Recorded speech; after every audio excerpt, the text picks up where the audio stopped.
हाय, मेरा नाम डॉक्टर सुप्रीत बाजवा है और मैं एक hip and knee replacement specialist हूँ at Wockhardt hospital in Mumbai central and Mira road.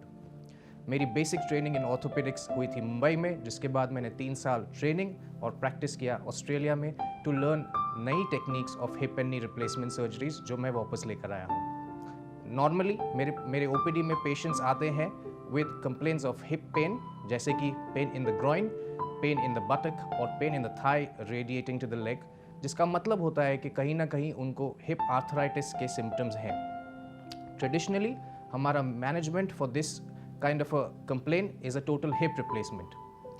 India में मोस्ट कॉमनली हिप रिप्लेसमेंट जो होती है वो एक traditional posterior approach of hip replacement से होती है, जिसमें 4 मसल्स कट किए जाते हैं। इसका कॉन्सिक्वेंस ये होता है कि आपके हिप प्रिकॉशंस आपको लेने पड़ते हैं to prevent an dislocation of your hip joint. इसका मतलब ये है आप सर्जरी के बाद ज़मीन पे नहीं बैठ सकते, लो स्टूल पे नहीं बैठ सकते, गाड़ी पे नहीं बैठ सकते, बेड में एक साइड से दूसरे साइड नहीं हो सकते और सोने के समय आपको पैर के बीच में एक पिलो रखना पड़ता है, which is uncomfortable for a lot of patients.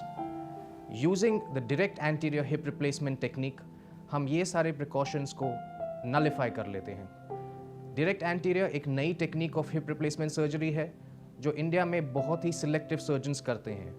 मैं अपनी प्रैक्टिस में ये टेक्निक रूटीनली हर एक केस के लिए करता हूँ, जिसमें मेरा सर्जिकल इंसिशन सामने से होता है थाई के और मैं कोई मसल कट नहीं करता। इसका मतलब ये होता है कि आपका पोस्ट ऑपरेटिव पेन, आपका पोस्ट ऑपरेटिव मूवमेंट बिल्कुल रिस्ट्रिक्शन फ्री होता है।